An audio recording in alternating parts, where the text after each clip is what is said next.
You don't have to completely understand it. Just because it's a phase for some people doesn't mean that it's a phase for everybody. I've said this before and I'll say it again. My type in men is, if you squint, they look like a gay woman.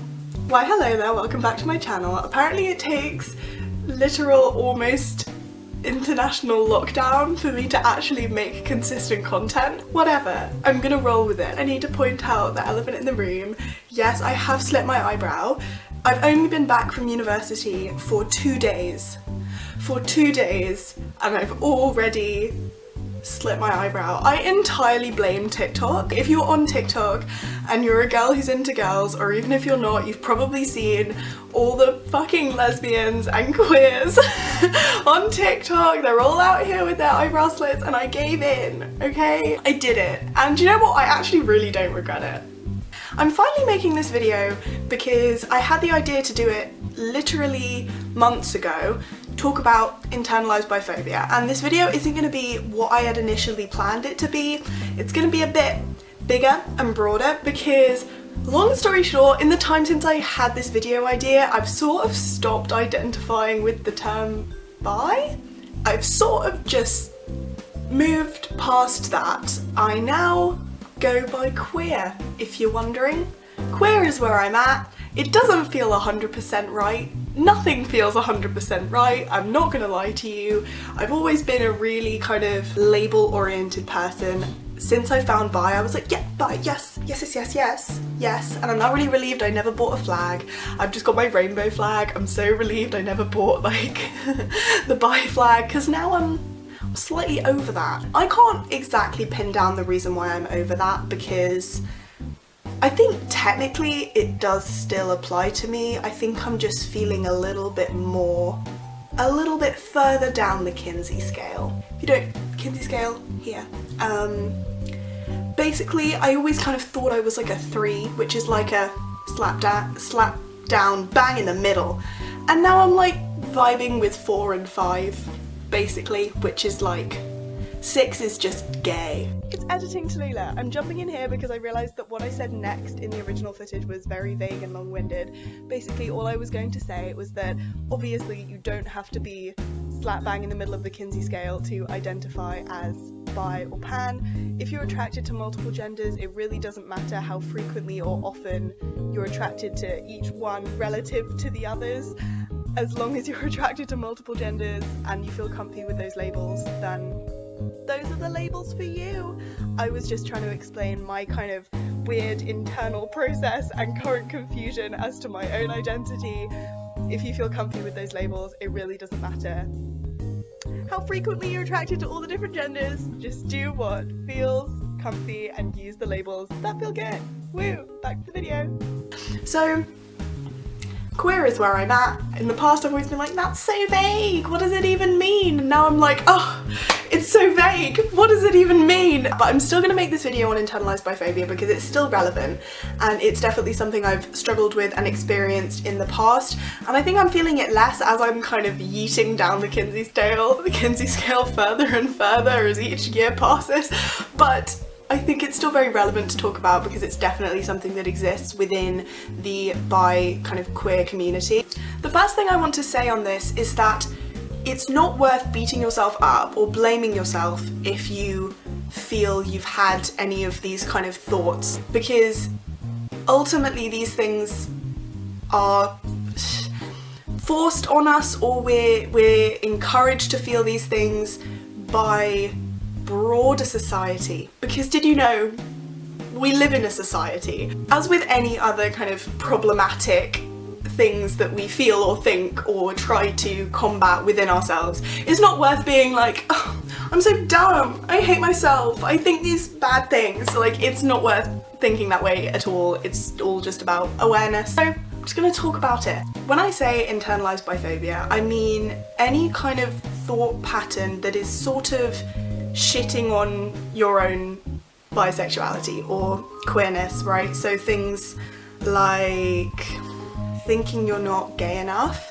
thinking that your straight attractions invalidate the part of yourself that is queer or attracted to the same gender as yourself, feeling like you have to perform either your straight attractions, or your gay attractions to kind of enforce the fact that yes, I am this, my label is true, ha ha ha ha ha ha.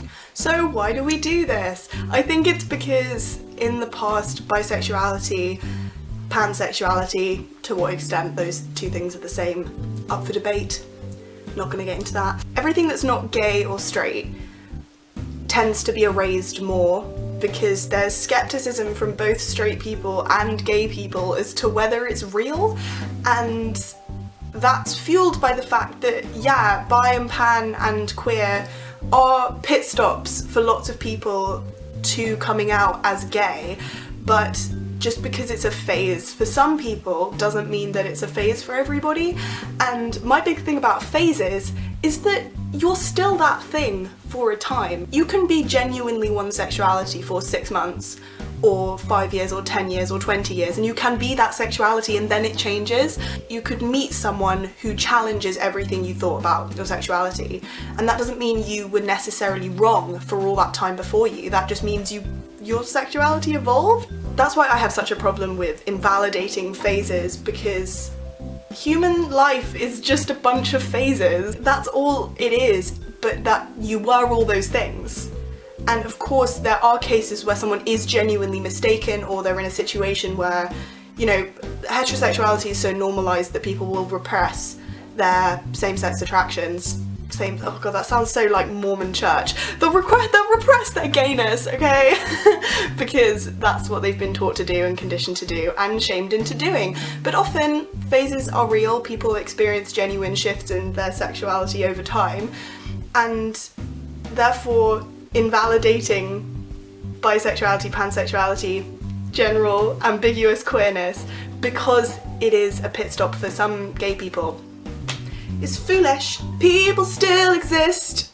That's the motto. People still exist. Another expression of biphobia, panphobia, whatever, that exists is the fact that some gay people, whether that be men or women, won't date bi people or people who identify as having attractions to multiple genders on the grounds that, I don't know, they're fake gay, or they're just gonna run off and, I don't know, be straight. I don't know what the logic behind that is, because it's silly, but that contributes to what I was saying earlier about feeling the need to perform all facets of your sexuality, but in particular the gay bit, because people are like more likely to shit on that. There's also the assumption that I've heard flying around, and honestly I do kind of think it's true, that bisexual, pansexual women are actually just straight and bisexual, pansexual men are actually just gay.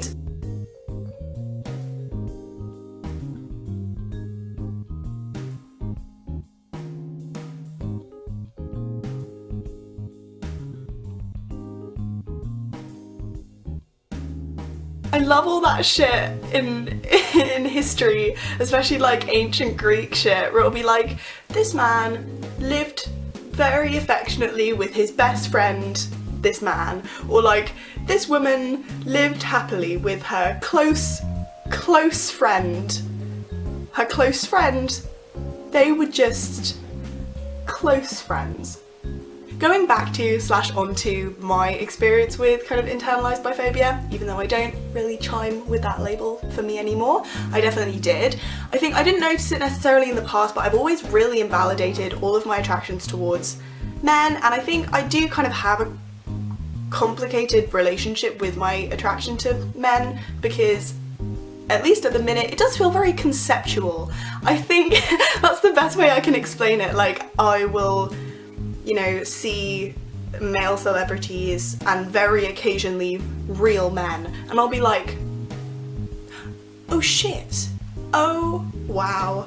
And then I kind of, if I play out a scenario in my head where that, you know, things actually happen in my real life, I'm like, I don't know if I like that. So it definitely is a bit complicated, and I've been trying to like figure that out over time, to what extent I am actually attracted to men and to what extent it's actually just compulsory heterosexuality. I saw a really good TikTok about that. If you don't wanna see me.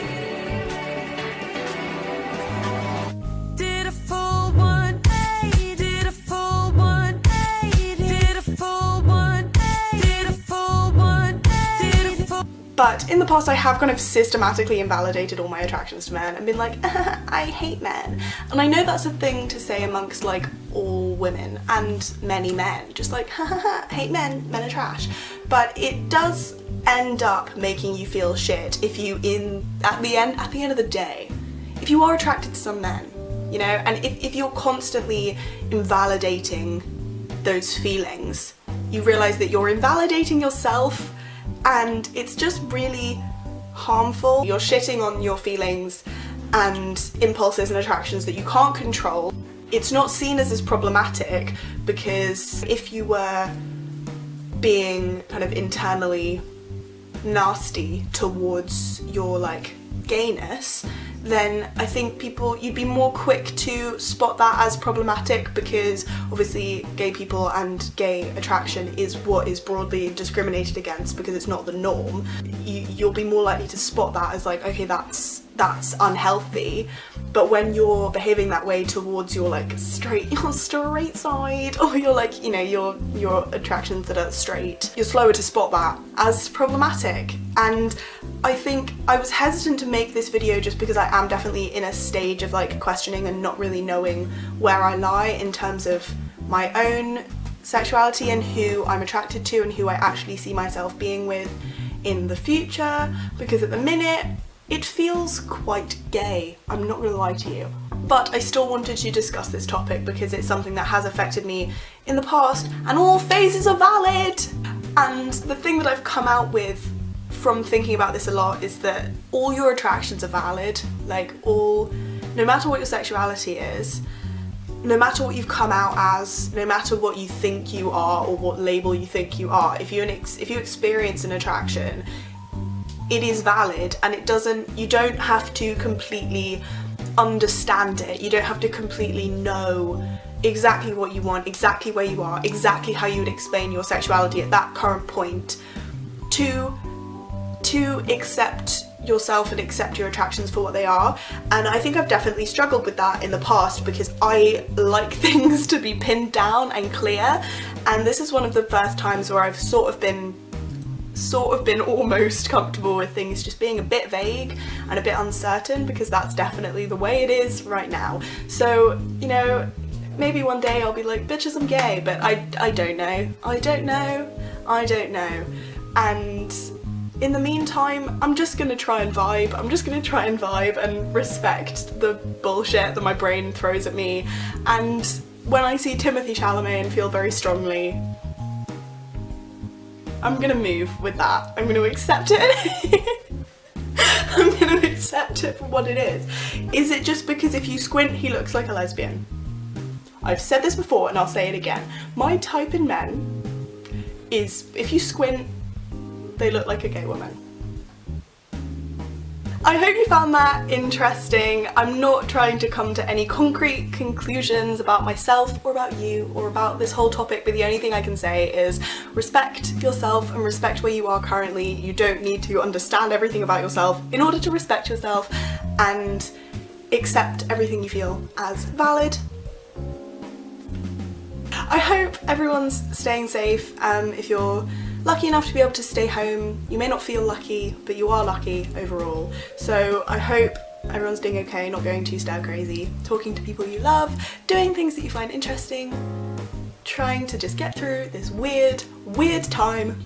And I went through this whole video without naming this fucking virus. So on that good note, I'm sending you all lots of love, and I will see you soon because I have time to make content. Bye!